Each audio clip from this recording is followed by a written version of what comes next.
রাধে রাধে। আজকে আমার সোমবারের এই দিনটা তোমাদের সবার সাথে শেয়ার করতে চাই। সত্যি সোমবার যেন একটু অন্যরকমভাবে আসে আমার জীবনে।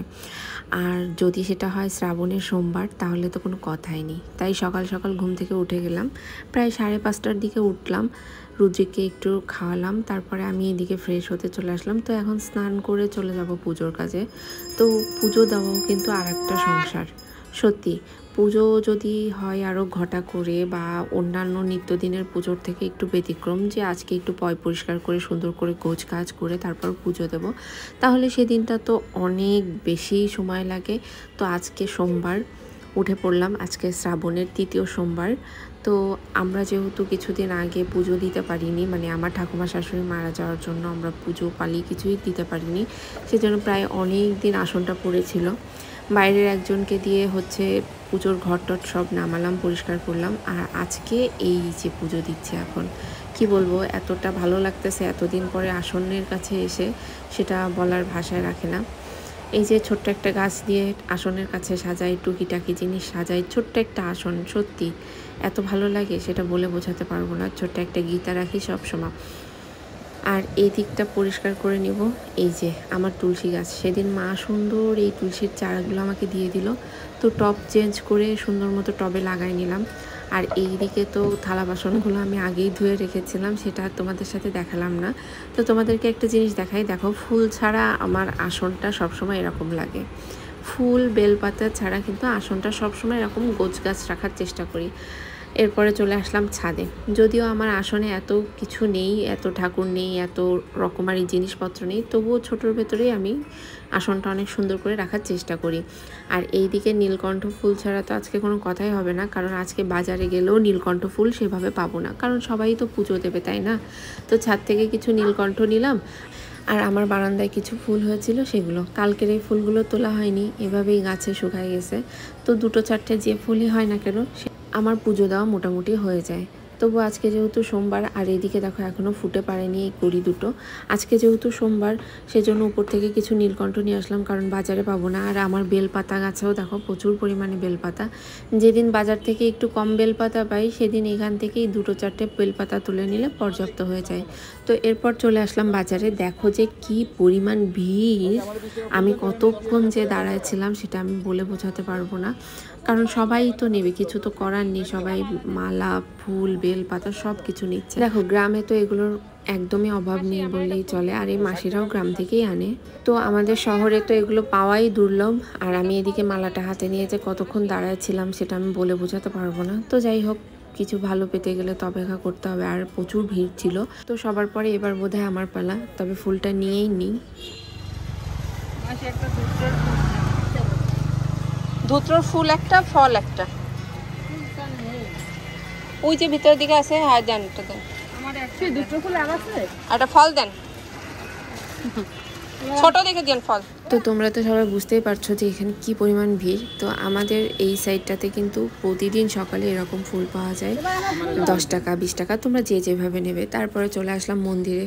মহাদেবকে একটু 2 চোখ ভরে না দেখলে হবে, একটু মন্দির থেকে এখন চলে যাব বাসায়, কারণ বাসার ঠাকুরেই আমি পুজো দেবো, মন্দিরে আর আমরা পুজো দিতে পারবো না। সেভাবেই চলে আসলাম বাসায়। এখন বাসায় এসে বাকি কাজগুলো সারতে হবে, যেহেতু আমি সকালে স্নান করে সব কিছু গোছগাছ করে বের হয়েছি, এখন জাস্ট বসে পুজোটা দিয়ে দিলেই হবে। আর এইদিকে দুধ রেখেছিলাম আরও সকালে, সেটার ক্লিপ নেওয়া হয়নি যদিও। আর এইদিকে তো দেখো ফুল বেলপাতা নীলকণ্ঠ যা যা লাগবে সব কিছু নিয়েই রেডি। এখন শুধু মহাদেবকে নামিয়ে স্নান করাবো, অভিষেক করাবো। দেখো সব কিছু পরিপূর্ণ তো থাকে না, মানুষ তো শুরু থেকেই সব কিছু নিয়ে শুরু করে না, তাই না? তো আমার যা আছে আমি সেটুকু দিয়েই ভগবানকে ডাকি, ভগবানকে পর্যাপ্তটুকু দেওয়ার চেষ্টা করি। আমার যতটুকু সামর্থ্য আমি সেখান থেকেই দেওয়ার চেষ্টা করি। এখন হয়তো বা অনেকে বলবে এভাবে পুজো দিচ্ছ, সেভাবে পুজো দিচ্ছ, এটা হয়নি সেটা হয়নি, এগুলো নিয়ে না আমি আসলে চিন্তা করি না। খুব গভীরভাবে যদি চিন্তা করি যে আজকে যদি আমার কাছে এই শিবলিঙ্গটাই না থাকতো, তাহলে তো অবশ্যই আমার ভগবানের ছবিতে আমার পুজো দিতে হতো, বা ধূপ বাতি মোমবাতি এগুলো দেখাতে হতো, তাই না? তো সেখান থেকে অনেক বেশি লাকি মনে করি যে আমার একটা শিবলিঙ্গ আছে, আমি মহাদেবকে স্নান করাতে পারি, ঘি মধু দুধ যেটাই লাগুক না কেন। তো এই দেখো আমি কিন্তু সবসময় একটা মধু, ঘি, এগুলো কর্পূর, তিল, সাদা তিল, কালো তিল, সরিষা, এগুলো দিয়ে একটা মিক্সচার করে রাখি, যেটা দিয়ে কিনা আমি নিত্যদিনের স্নান করাই। আর অন্যান্য দিন তো দুধ, দই এগুলো দিয়ে স্নান করাই। আর সাদা জল তো অবশ্যই, কি বলবো, আর এটাতে অবশ্যই তোমরা একটু কর্পূর মেশানোর চেষ্টা করবে। আর দেখা যায় যে সব সময় তো আর সব কিছু পাওয়া যায় না, যেমন আজকে আমি দই পাইনি, দই ছাড়া আমাকে পুজো দিতে হলো। আর আজকে কিন্তু সোমবার উপলক্ষে এই কলা দিয়েই আমি প্রসাদ দিয়ে দেবো, যেহেতু আমরা তো ওভাবে ভোগ দিতে পারি না ভগবানকে, যেহেতু সেজন্য ফল, ফ্রুটস এগুলো দিয়েই ভোগ দিতে হয়। সাথে একটু বাতাসা দিয়ে দেবো। বাতাসার উপরে তো আসলে আমাদের দেওয়ার মতো নিত্যদিনের পূজায় আর কোনো প্রসাদ নেই, আর যখন যেটা থাকে। আর ভগবানকে আসলে সবসময় একটু ইনটেক জল দেওয়ার চেষ্টাই করি, যদিও আমরা যে জলটা খাই সেটাই দেই প্রায় সময়, তবুও তার থেকে বেশি আমি চেষ্টা করি যে আমি একটা সবসময় ইনটেক বোতল রাখতে, সেটা দিয়ে পুজো দিতে।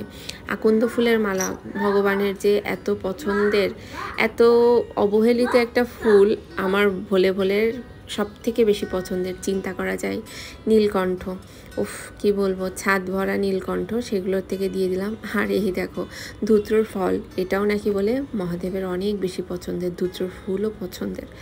তো আর এই যে এই ফুলটাও কিন্তু আমার মহাদেবের অনেক বেশি পছন্দের, জানো তো তোমরা। আর এই সব কিছু দিয়েই যেভাবে পারি, যতটুকু নিবেদন করে পারা যায়, আমি আমার ভোলেনাথকে পুজো দিতে সব থেকে বেশি ভালোবাসি, সব থেকে বেশি পছন্দ করি।